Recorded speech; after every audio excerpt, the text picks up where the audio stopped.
சொல்லுங்க sir. Sir நீங்க எங்க சார் இருக்கீங்க? உங்க வீட்டு பொம்பளைங்களாம் எங்க ஸ்டேஷனுக்கு வந்து கர்ணாவை அடிக்க விடாம பிரச்சனை பண்ணிட்டு இருக்காங்க. சார் என்ன சார் சொல்றீங்க? எங்க வீட்டு பொம்பளைங்களா? ஆமா சார்.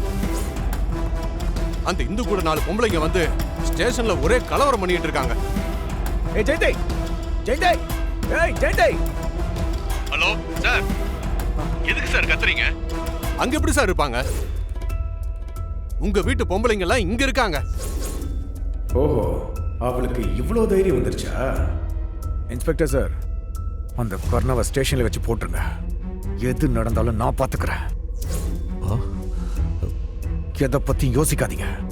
உங்க வீட்டு பொம்பளைங்க எல்லாம் நான் அவனை அடிக்கிறத பாத்துக்கிட்டே இருக்காங்க.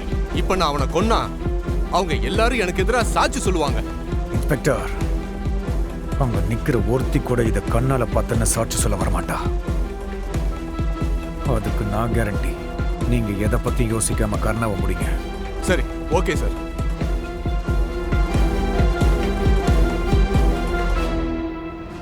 அட பாவி, உன் கூட இருந்தவங்களோட பார்க்காம இப்படி அவனை கொலை பண்ண சொல்றீங்கடா. இதுக்கு மேலே நான் பொறுத்துக்கிட்டு இருந்த வேலைக்கு ஆகாது.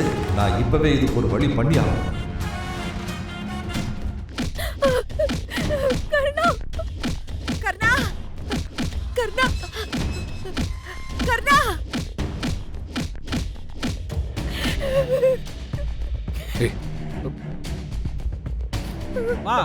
ஏய், தள்ளி நில்லு, தள்ளி நில்லு.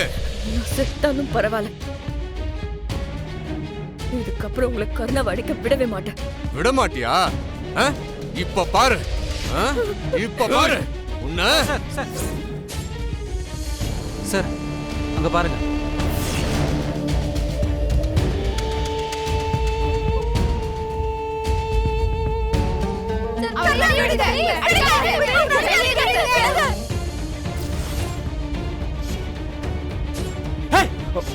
இதெல்லாம் ஓவர்தான். என்ன அது? என்ன பண்ணிருக்க? என்ன பண்ணிருக்க? யார கேட்ட கர்ணாவை லாக்கல போட்டல முடிவு பண்ண? உன்னால சும்மா இருக்க முடியாதா? அடிக்கடி இந்த மாதிரி பிரச்சனை கொண்டு வந்து எனக்கு தலைவலி கொடுத்துருக்க. அப்போ உன் தம்பி நான் ஜெயிலுக்கு போன பரவாயில்லையா? உங்களுக்கு என்ன விட அந்த கர்ணா தான் முக்கியம் போல இருக்கு. இன்னைக்கு அந்த இந்து என்ன சொன்னா ஞாபகம் இருக்குல்ல? இவனை விட்டு வச்சோம் நான் ஜெயிலுக்கு போறது உறுதி.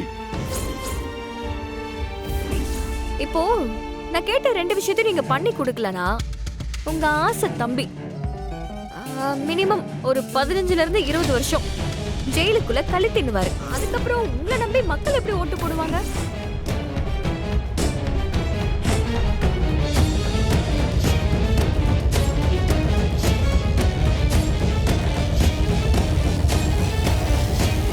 அப்பா, இந்து, அம்மாடி இந்து. அப்பா, உங்களுக்கு ஏற்கனவே உடம்பு சரியில்லை. நீங்க எதுக்குப்பா அலையுறீங்க? நான் தான் உங்களை இங்க வர வேண்டாம்னு சொல்லியிருந்தேன்ல. நீ சொன்னம்மா, ஆனா எனக்கு மனசு கேட்கலம்மா. அதான் தீபாவை வர சொல்லி அவ கூட வந்தம்மா. மாப்பிள்ளை வந்துட்டாரம்மா? இல்லப்பா, இன்னும் கூட்டிட்டு வரல. சரிம்மா, நாங்க போய் கொஞ்ச நேரம் அப்படி உட்கார்றோம்மா. அக்கா, அப்பாவை பாத்துக்கோக்கா. நான் பாத்துக்கிறேன் இந்து. நீ நடக்க வேண்டிய வேலையை மட்டும் பாரு. அப்பா. ஆ.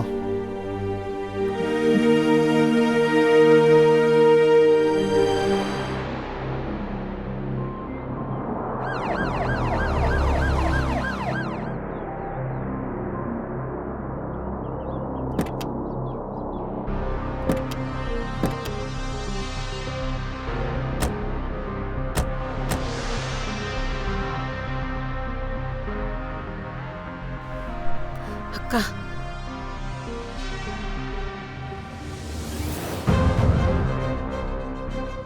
கர்ணா, கர்ணா, நம்ம சைடுல எல்லா ஏற்பாடும் பண்ணியாச்சு. நீ கவலைப்படாத. அந்த உண்மையான குற்றவாளி யாரு? வந்துட்டானா? அவன் கண்டிப்பா வருவான்.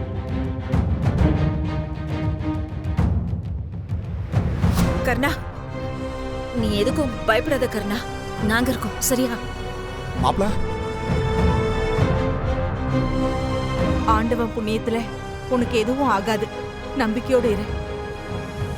டேய், கொலைகார படுபாவி, மாப்ள உங்களுக்கு ஒண்ணும் ஆகாது மாப்ள. ஆண்டவன் இருக்கா மாப்ள.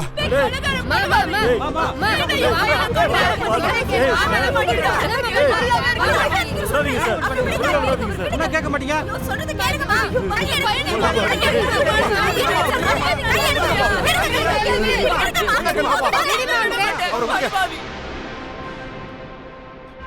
மாப்ள நீங்க கவலைப்படாதீங்க.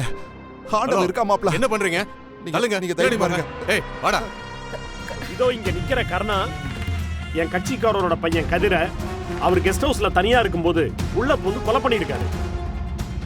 இது பழைய பகைய மனசுல வச்சுக்கிட்டு நடந்த மர்டர்.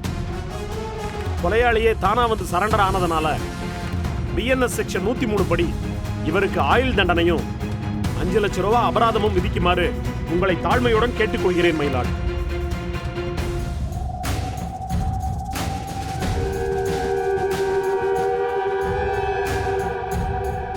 மயிலாட், இந்த கேஸை பொறுத்த வரைக்கும் கதிரை கொலை பண்ணது கருணா இல்ல.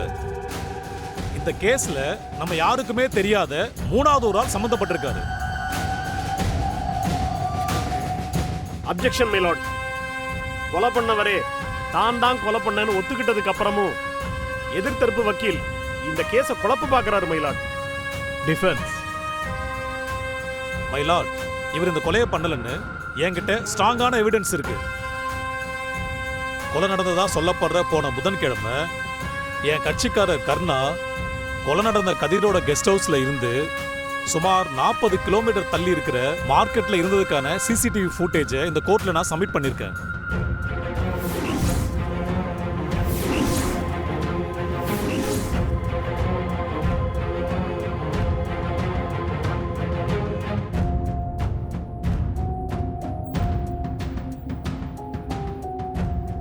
இந்த சிசிடிவி ஃபுட்டேஜோட உண்மைத்தன்மை மேல எங்களுக்கு சந்தேகம் இருக்கு. இதை மட்டுமே சாட்சியா எடுத்துக்க கூடாதுன்னு உங்களை தாழ்மையுடன் கேட்டுக்கொள்கிறேன் மயிலாட். மயிலாட், எங்க சைட்ல இருந்து ஒரு சிசிடிவி ஃபுட்டேஜ் கூட கிடையாது. வெவ்வேறு ஆங்கிள் இருந்து நிறைய கடைகள்ல இருந்த சிசிடிவி ஃபுட்டேஜை கலெக்ட் பண்ணி தான் உங்ககிட்ட சப்மிட் பண்ணியிருக்கேன். இதுக்கு மேலேயும் உங்களுக்கு சந்தேகம் இருந்துச்சுன்னா மார்க்கெட்ல போலீஸ் டிபார்ட்மெண்ட் சார்பா அங்க வச்சிருக்கிற சிசிடிவி ஃபுட்டேஜ் எல்லாத்தையும் தாராளமா செக் பண்ணி பாருங்க.